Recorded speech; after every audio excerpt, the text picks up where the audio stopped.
नमस्कार। उत्तराखंड की खास खबरें देख रहे हैं अब सब। मैं हूं आपके साथ साहिल केरनी। उत्तरकाशी में बादल फटने की घटना को अभी कुछ ही दिन हुए थे कि चमोली के थराली तहसील में शुक्रवार देर रात बादल फटने की खबर सामने आ गई। क्षेत्र में 90 परिवार प्रभावित हुए हैं।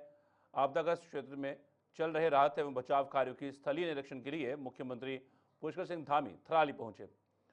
कुलसारी उन्होंने राहत शिविर में आपदा प्रभावितों से मुलाकात की और हर संभव मदद का भरोसा दिलाया। थराली कुलसारी में मुख्यमंत्री पुष्कर सिंह धामी ने राहत बचाव कार्यों एवं अन्य सुविधाओं को लेकर अधिकारियों के साथ समीक्षा बैठक की और आवश्यक दिशा निर्देश जारी किए। आपदा प्रभावितों से मिलने के बाद सीएम धामी ने प्रभावित क्षेत्र का स्थलीय निरीक्षण किया। आपदा प्रभावितों से मिलने के बाद सीएम ने उन्हें राहत राशि के चेक भी वितरित किए।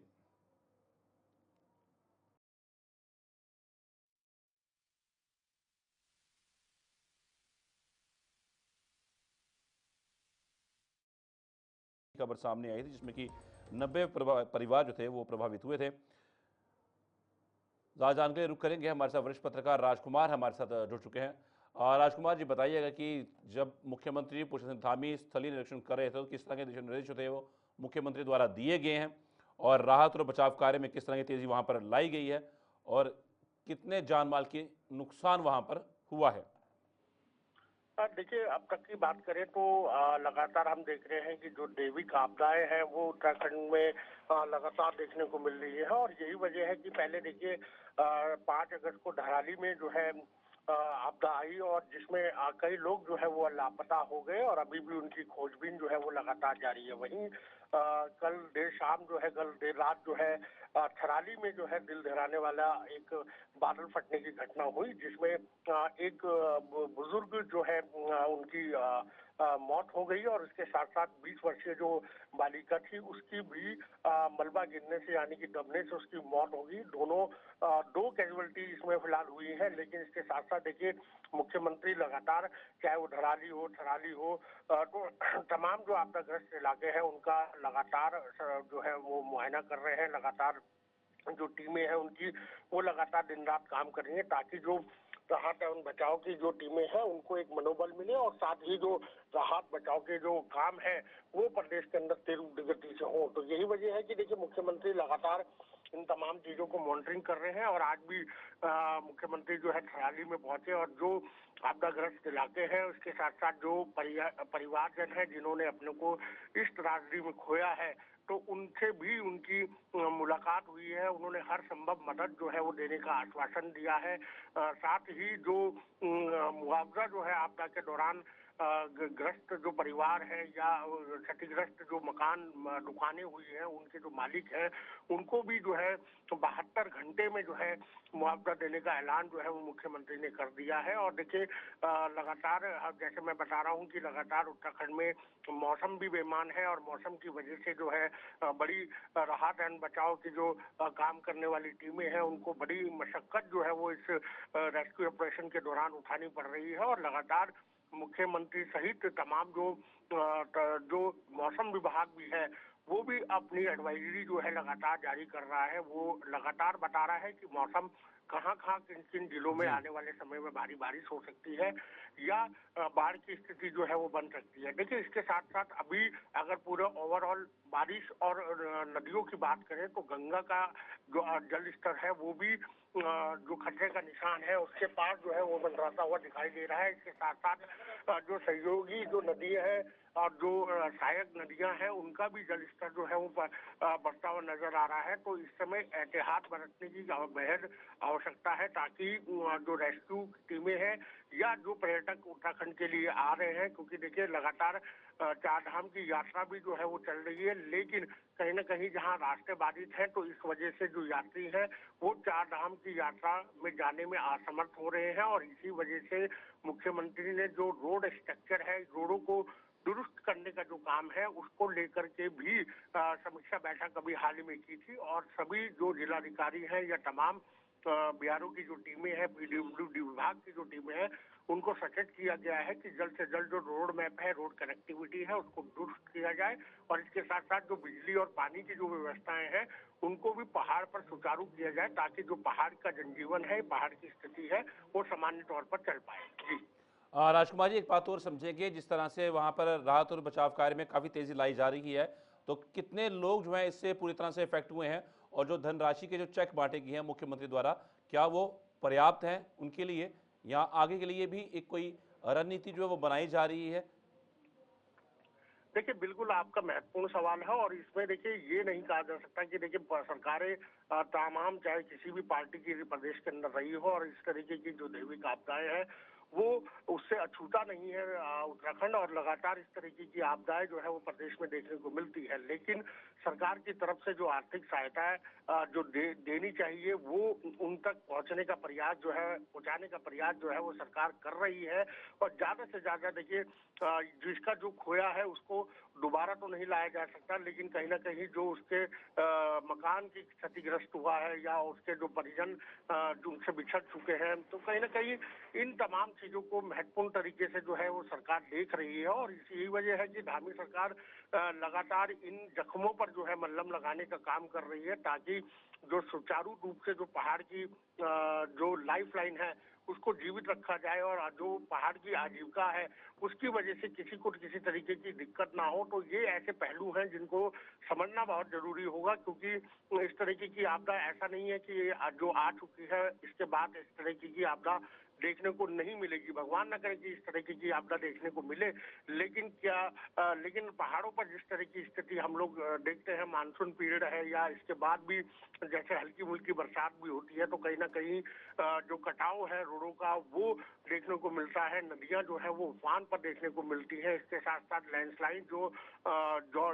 डेंजर जोन है जी। वहां से लगातार देखने को मिलते हैं। रास्ते बाधित हो जाते हैं, कनेक्टिविटी टूट जाती है, एक गांव का संपर्क दूसरे गांव से टूट जाता है। तो कहीं ना कहीं इन तमाम चीजों को भी सरकार को पटरी पे लाना है। और जो लोग इस पूरी दुर्घटना में या जो पूरी आपदा में क्षतिग्रस्त हुए हैं, उनके वो प्रभावित हुए हैं, उनको भी सरकार ने एक सहारा देना है, उनको भी उनकी पीड़ा को भी समझना है। तो तमाम ऐसी चीजें हैं जिनको सरकार इस भली भांति चीजों को समझ रही है। और यही वजह है कि देखिए लगातार हम देख रहे हैं कि धराली की जो घटना हुई है उसके बाद अब थराली में जो बादल फटा है जहां पर जी। 2 कैजुअलिटी हुई है, देखिए वहां पर भी मुख्यमंत्री मौके पर पहुंचे हैं और लगातार हम देख रहे हैं कि कहीं पे भी किसी भी तरीके की बिल्कुल राजकुमार जी, जनहानि या मुख्यमंत्री खुद ही स्थलीय निरीक्षण हर जगह पर कर रहे हैं, पर अहम बात यह आ जाती है कि हिमालय क्षेत्र है और लगातार जिस तरह से यहाँ पर त्रासदियाँ हुई हैं, तो ये कितनी बड़ी चुनौती जो है ये प्रशासन के लिए क्यों है?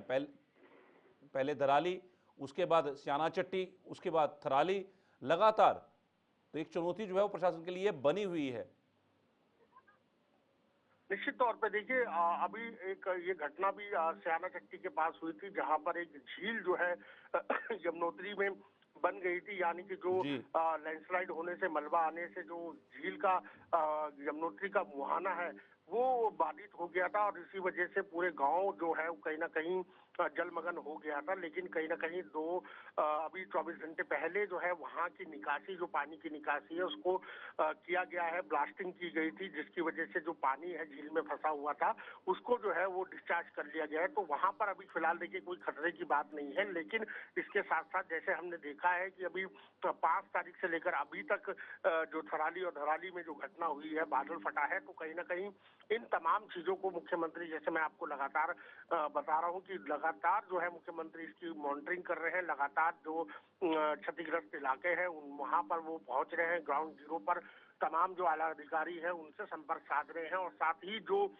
इस पूरी घटना में जो प्रभावित परिजन हुए हैं, परिवार हुए हैं, उनको जो है सहानुभूति का देने का काम जो है वो यहाँ पर जी। धामी सरकार कर रही है और प्रयास कर रही है कि जल्द राजकुमार से जी, जल्द मेरा जो एक पटरी सवाल पर रहेगा आपसे कि जो धनराशि के चेक जो हैं वो दिए गए हैं, वो कितनी राशि थी? क्या इसकी जानकारी ये सामने आई? देखिए जो अभी अभी अब हमने धराली में जो घटना देखी थी उसमें 5-5 लाख रुपए का मुआवजा जो है वो धामी सरकार ने दिया था जो मृतक परिवार है। और इसके अलावा जो जिन परिवारों के होटल या व्यवसाय या मकान क्षतिग्रस्त हुए हैं उनको भी धामी सरकार ने 5-5 लाख रुपए का मुआवजा जो है वो दे दिया है। लेकिन अभी जो धराली की घटना है इसको लेकर के भी मुआवजे का ऐलान जल्दी सरकार करेगी और जो भी आर्थिक सहायता है वो उन परिजनों को दी जाएगी। की। तो कुल मिलाकर के अगर बात करें तो देखिए दामी सरकार जी लगातार बिल्कुल। जो है प्रयास कर रही है और जनजीवन सामान्य हो, इसका प्रयास लगातार सरकार द्वारा किया जा रहा है। धन्यवाद राजकुमार जी पूरी जानकारी साझा करने के लिए। लगातार जिस तरह से अब वहां पर तो स्थलीय निरीक्षण मुख्यमंत्री कर रहे हैं, पर राहत बचाव कार्य में कितनी तेजी लाई जाती है और किस तरह से पुनर्वास नीति जो है वो बनाई जाती है, वो देखने वाली बात होगी आने वाले समय में। बढ़ते हैं आगे। चमोली के थराली में आपदा राहत कार्य तेजी से किया जा रहा है। जिला प्रशासन के साथ ही एनडीआरएफ, एसडीआरएफ, आईटीबीपी और एसएसबी द्वारा संयुक्त रूप से रेस्क्यू ऑपरेशन चलाया जा रहा है। जिलाधिकारी ने प्रभावित क्षेत्र में पहुंचकर स्थानीय लोगों से सुरक्षित स्थान पर रहने की अपील की है। राजकीय पॉलिटेक्निक कुलसारी और शहीद भवानी दत्त इंटर कॉलेज चेपड़ा को रिलीफ सेंटर बनाया गया है। बीती रात तहसील थराली के अंतर्गत टुनरी गदेरे में पानी बढ़ने के कारण तहसील परिसर, चेपड़ो बाजार, कोटदीप बाजार और कुछ घरों में 1 से 2 फीट मलबा घुस गया और कुछ वाहन भी मलबे में दबे हैं। इसके अलावा अतिवृष्टि के कारण ग्राम चेपड़ो में एक व्यक्ति लापता है, जिसकी खोजबीन प्रशासन द्वारा की जा रही है।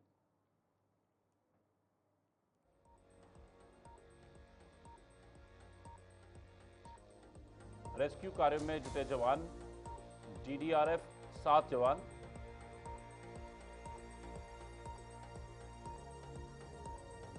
एनडीआरएफ के 27 जवान जो है वो रेस्क्यू ऑपरेशन में जुटे हुए हैं।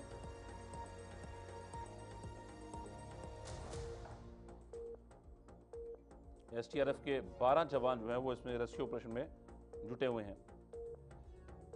एसएसबी ग्वालदम में 12 जवान जो हैं वो जुटे हैं।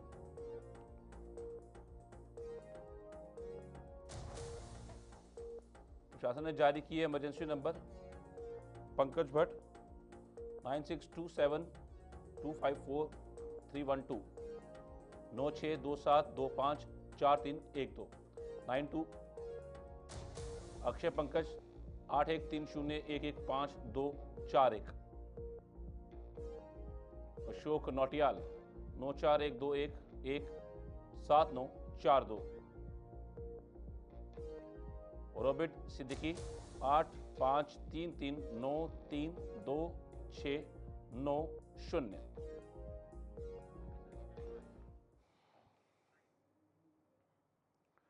थराली आपदा के प्रभावितों के लिए प्रशासन द्वारा राहत शिविर बनाए गए हैं।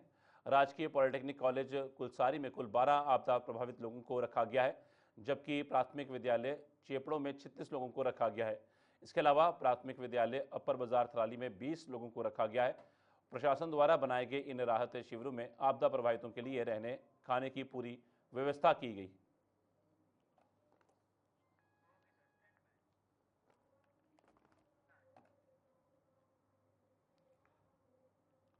थराली में आपको बता दें कि जिस तरीके से थराली में आई आपदा के बाद प्रदेश सरकार ने राहत एवं बचाव कार्यों को तेज करते हुए स्वास्थ्य सेवाओं को पूर्ण अलर्ट पर रखा है।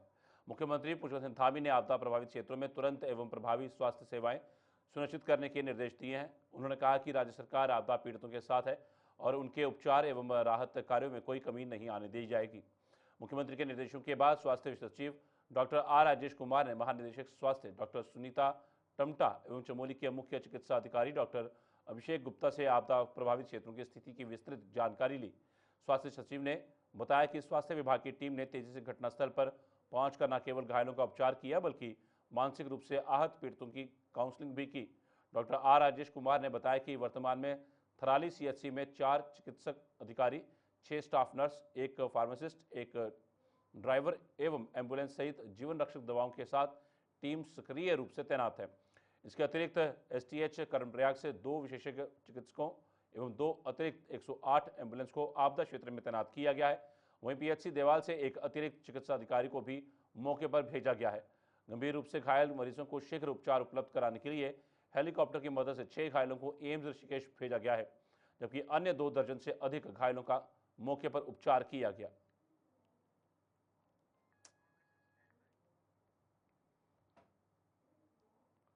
लंडोरा क्षेत्र के जैनपुर झंझेड़ी गांव में रमजान माह में अभिलेखों की कमी के चलते बंद हुआ मदरसा शुक्रवार को खानपुर विधायक उमेश कुमार के प्रयास से फिर शुरू हुआ। इस मौके पर विधायक उमेश कुमार ने कहा कि जिन मदरसों की मान्यता व कागज पूरे हैं, राज्य सरकार द्वारा उनके खिलाफ कार्रवाई करना बेईमानी है। उन्होंने राज्य सरकार पर निशाना साधते हुए कहा कि सरकार बेलगाम हो चुकी है। विधायक उमेश कुमार ने हरिद्वार को अस्थायी तथा गैरसैंण को स्थायी राजधानी बनाने की बात कहते हुए कानपुर व प्रदेश की जनता के हितों व हकों की लड़ाई को आगे भी लड़ने की बात कही। देखिए, सरकार द्वारा एक कार्रवाई चलाई गई थी जिसमें जो अवैध मदरसे थे वो सील किए जा रहे थे। तो पूरे हरिद्वार जनपद में काफी मदरसे सील हुए और सील हैं भी। और मेरा कहना है जिनकी कागजी कार्रवाई पूरी है और जिनके द्वारा कोई भी अनैतिक काम नहीं किया जा रहा, जहाँ पर शिक्षा का इस्तेमाल किया जा रहा, उन मदरसों का सील करना मुझे लगता है गलत है। अगर उनके पेपर, उनके दस्तावेज पूरे हैं और वो दिखाते हैं तो खोल देने चाहिए, और नहीं दिखाते और अवैध हैं और उनके पास कागज भी नहीं है तो मुझे लगता है बिल्कुल नहीं चलने चाहिए। लेकिन जो जायज़ हैं, जो सही प्रक्रिया से सही अनुपालन कर रहे हैं, उनको मुझे लगता है कि सील नहीं करना। सरकार मदरसा बोर्ड को खत्म करने का काम कर रही है। देखिए, सरकार बेलगाम हो चुकी है। आप सरकार को रोक नहीं सकते, जिसकी चलती उसकी क्या गलती। चला कब? चला ही नहीं, यही तो दिक्कत है। चला होता है। देखो, हरिद्वार तो अब देहरादून तो अस्थायी राजधानी बहुत समय रह चुकी है। देहरादून तो अस्थायी राजधानी बहुत समय से है। स्थायी राजधानी गैरसैंण, स्थायी राजधानी गैरसैंण और अस्थायी राजधानी हरिद्वार। धरने पर क्या हमें बैठने के लिए तैयार है? बिल्कुल तैयार है। जब कह दिया तो फिर क्या सोचना है। जनता आए, समर्थन करे। जो लोग मेरे समर्थन में है कि अस्थायी राजधानी हरिद्वार बनाए और गैरसैंण को स्थायी राजधानी बनाया जाए। पूर्व कैबिनेट मंत्री हरक सिंह रावत द्वारा भाजपा पर खनन माफियाओं से पैसे लेने बयान को लेकर घमासान मचा हुआ है। हरक सिंह रावत के इस बयान को लेकर भाजपा के विधायक दिलीप रावत की प्रतिक्रिया भी सामने आई है। भाजपा के विधायक ने कहा कि उनकी समझ में ये नहीं आ रहा कि हरक सिंह रावत को 5 साल बाद ये बात कैसे याद आई कि उन्होंने गलत किया है, और अगर उन्होंने गलत किया है तो आज की तारीख में कोर्ट में चले जाएं, न्यायालय में चले जाएं, FIR दर्ज कराएं तो मैं समझूंगा कि हाँ कुछ कहना चाहते हैं। अगर खाली राजनीति के लिए और खाली गोदियाल को नीचे दिखाने के लिए अगर वे ऐसे बयान दे रहे हैं तो मैं समझता हूं कि ये उनकी मजबूरी है। देखिए, मेरे समझ में ये नहीं आ रहा कि आप 5 साल बाद याद आई है उनको कि मैंने गलत किया है। और अगर उन्होंने गलत किया है तो आज की तारीख में कोर्ट में चले जाएं, न्यायालय में चले जाएं, उनकी FIR दर्ज कराएं तो मैं समझूंगा कि हाँ कुछ कहना चाह रहे हैं। अगर खाली राजनीति शोसेबाजी के लिए और खाली गोदियाल को नीचे दिखाने के लिए अगर वो ऐसे बयान दे रहे हैं तो मैं समझता हूँ कि ये उनकी मजबूरी है। विकासनगर में जनसंघर्ष मोर्चा के अध्यक्ष रघुनाथ सिंह नेगी ने पत्रकार वार्ता की। उन्होंने कहा कि उत्तराखंड के प्राइवेट अस्पताल हैवानियत की सारी हदें पार कर दी हैं। उन्होंने कहा कि अधिकांश बड़े बड़े प्राइवेट अस्पताल मरीजों को लूटने में कोई कसर नहीं छोड़ रहे, यहाँ तक कि मर चुके मरीजों के शव पर भी महंगी महंगी दवाइयाँ, इंजेक्शन और अन्य चीज़ों के नाम पर उनके परिजनों से लूट खसोट कर रहे हैं। वहीं ताज़ा मामला देहरादून का है, जहाँ सुबह मरीज की एंजियोग्राफी की गई तथा 1.5-2 घंटे बाद मरीज की मृत्यु हो गई। जब परिजन डेड बॉडी लेने अस्पताल प्रबंधन के पास पहुंचे तो उनसे 2 लाख रुपए स्टंट के नाम पर जमा करने की बात कही। उसके पश्चात डेड बॉडी देने की बात कही गई, जबकि स्टंट डाले ही नहीं गए थे। प्राइवेट हॉस्पिटल से अधिकांश की मैं बात कर रहा हूँ, आज हैवानियत को भी वो पार कर चुके हैं। कई मामलों में मैं एक जगह की बात, पूरे प्रदेश में लगभग जो कई अस्पताल ऐसे हैं जो बड़े बड़े हैं, नामी अस्पताल हैं, मरीजों को लूटने का काम कर रहे हैं। और यहाँ तक कि कई मरीज तो ऐसे हैं जो बेचारे चल बसते हैं, उन पे भी उनके परिजनों से दवाई या इंजेक्शन बाद में भी मंगाते रहते हैं। 2-4 घंटे तक ये खेल चलता रहता है, बाद में बताते हैं कि मरीज मर गया। तो तमाम तरीके से जो लूटने की जो इन्होंने जो एक तरह से जरिया बना दिया है, मरीज इनके सिर्फ और सिर्फ एक नंबर है, इनका कोई मतलब नहीं वो जिए या मरे। ये तमाम जो चीजें मैं इसलिए बता रहा हूँ कि आज कई जो मरीज हैं उनके परिजनों की पीड़ा है। अस्पताल प्रबंधन है वो सिर्फ और सिर्फ इस बात को लेकर के रहता है, उनको पैकेज थमा दिए गए डॉक्टर्स को कि आप बस करिए, लूट करिए, वो भी मजबूर है। और इतने बड़े बड़े स्ट्रक्चर बना करके जनता ने थोड़ी कहा कि आप इतने बड़े बड़े स्ट्रक्चर बनाइए। नैनीताल की सुप्रसिद्ध घोड़ा लाइब्रेरी पहल के नाम एक और उपलब्धि जुड़ रही है। घोड़ा लाइब्रेरी के संस्थापक शुभम बदानी का चयन नेशनल चेंज मेकर मीट 2025 के लिए किया गया है। नेशनल चेंज मेकर मीट 2025 का आयोजन गुजरात के पालनपुर में 4 सितंबर से 7 सितंबर 2025 तक किया जाएगा। शुभम बदानी का चयन शिक्षा के क्षेत्र में उत्कृष्ट कार्य करने पर हुआ है। 3 चरणों की चयन प्रक्रिया एवं साक्षात्कार के पश्चात शुभम बदानी का अंतिम चयन किया गया। इस आयोजन के लिए देश भर से कुछ चुनिंदा लोगों का चयन किया गया है। घोड़ा लाइब्रेरी के संस्थापक शुभम बदानी ने बताया कि इस राष्ट्रीय सेमिनार में विभिन्न सामाजिक क्षेत्र में उत्कृष्ट कार्य करने वाले कुछ विशिष्ट लोगों का चयन किया गया है। यह हमारे लिए गौरव का विषय है कि शिक्षा के क्षेत्र में उत्कृष्ट कार्य करने पर राष्ट्रीय स्तर पर हमारा चयन हुआ है। इस सेमिनार के दौरान घोड़ा लाइब्रेरी के वर्तमान परिदृश्य के साथ साथ आगामी विजन को लेकर भी विस्तृत चर्चा की जाएगी। जून 2023 से हम लोगों ने घोड़ा लाइब्रेरी की एक पहल दुर्गम पर्वतीय क्षेत्रों के लिए शुरू की थी। इस पहल को शुरू करने के पश्चात शुरुआत में बहुत सारी चुनौतियां हमारे सामने थी, लेकिन उन चुनौतियों से पार पाते हुए हम लोगों ने लगातार दुर्गम पर्वतीय क्षेत्र के बच्चों के लिए, लोगों के लिए, बुक कल्चर के लिए, पहाड़ में बुक कल्चर डेवलप करने के लिए हम लोगों ने घोड़ा लाइब्रेरी को निरंतर आगे बढ़ाया। और इसके साथ साथ हम लोगों ने कई सारी नूतन गतिविधियों को इसमें जोड़ा है, जैसे सामुदायिक बाल चौपाल हो या फिर गांव के पंचायत भवन में पंचायत लर्निंग सेंटर की बात हो। तो इस पूरी प्रक्रिया के अंतर्गत आज हमारा चयन नेशनल चेंज मेकर मीट 2025 जो कि गुजरात में आयोजित की जा रही है, 4 सितंबर से 7 सितंबर तक ये समिट गुजरात में आयोजित की जाएगी। इस मीट के लिए संकल्प यूथ फाउंडेशन घोड़ा लाइब्रेरी की टीम से मुझे आमंत्रित किया गया है और इस चयन से पूर्व कई राउंड के हमारे साक्षात्कार और चयन प्रक्रिया से हमें गुजरना पड़ा। उसके पश्चात हमारा चयन हुआ है। तो ये हम सभी के लिए बहुत ही गौरव का विषय है, तो इसके लिए हम आभार व्यक्त करते हैं।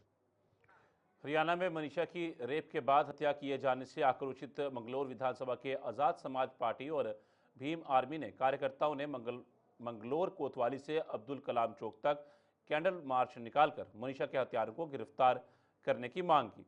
भीम आर्मी के कार्यकर्ताओं का कहना है कि केंद्र और हरियाणा दोनों की सरकारें पूरी तरह से फेल हैं, जो एक अबला को इंसाफ नहीं दिला सकती। उन्होंने कहा कि डबल इंजन की सरकार के हरियाणा के मुख्यमंत्री को तुरंत इस्तीफा दे देना चाहिए। और ये हमारा कैंडल जो मार्च है, ये हमने मंगलौर थाने से लेकर के एपीजे अब्दुल कलाम चौक तक किया है और इसका यहाँ पर समापन भी किया है। तो जैसा कि आप सभी लोगों को बताया, पत्रकार महोदय को, कि भारत देश के अंदर आए दिन कोई न कोई घटनाएं बहनों पर होती आ रही है। तो लगातार उसके विरोध में भीम आर्मी, भारत एकता मिशन, आज़ाद समाज पार्टी लगातार निरंतर उन लोगों की मदद करने के लिए तैयार खड़ी है, हमेशा उनके साथ संगठित होने का काम करती है। तो जैसे हरियाणा सरकार में हमारी बहन मनीषा को कुछ दरिंदों लोगों ने बलात्कार करके उनके मुंह पर तेजाब डाल करके उनके साथ में निंदनीय घटना की है, तो उसकी हम घोर निंदा करते हैं और पूरे बहुजन समाज को चेताना चाहते हैं, पूरे देश के लोगों को, कि अगर ऐसा घटना होती है समाज में तो उसका विरोध कीजिए। ऐसी सरकारों में खड़े जो लोग हैं, विधायक हैं। पछुआधून इस समय नशे की गिरफ्त में है। क्षेत्र में नशे से लोग आपराधिक प्रवृत्ति की ओर बढ़ रहे हैं। नशे से जुटी आए दिन कोई ना कोई घटना देखने को मिलती है। पुलिस के द्वारा नशे के विरुद्ध अभियान तो चलाया जाता है, लेकिन इस पर अभी तक रोकथाम पूरी तरह से नहीं लगी है। इसको देखते हुए जिला पंचायत सदस्य सुमित नेगी के द्वारा ग्रामीण लोगों के साथ एक बैठक की गई, जिसमें कि नशे की रोकथाम के लिए प्रयास किए जाने को लेकर चर्चा की गई। ग्रामीणों ने अपने अपने विचार रखे, तो जिला पंचायत सदस्य सुमित नेगी ने भी अपने सुझाव दिए हैं। ये मीटिंग गांव वालों की महिलाओं के द्वारा रखी गई थी, जिसमें हमें तुरंत सूचना दी गई थी। तो हमने पुलिस वालों को और यहाँ के जो गणमान्य व्यक्ति हैं, जो समझदार पढ़े लिखे लोग हैं, उन लोगों को भी बुलाया गया। ये मीटिंग है नशे के विरुद्ध। नशा इस गांव में बहुत ज्यादा है। पहले शराब का भी बहुत काम यहाँ होता था, जो कुछ लोगों के द्वारा बंद करवाया गया। अब स्मैक की बड़ी समस्या आ रही है और बहुत जटिल समस्या है। औरतों की सबसे ज्यादा समस्या है, उनके घर में मारपीट है और उनको डराया धमकाया जा रहा है।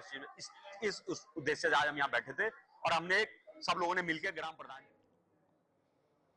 उत्तराखंड खास खबर में फिलहाल इतना ही। दीजिए इजाजत, नमस्कार।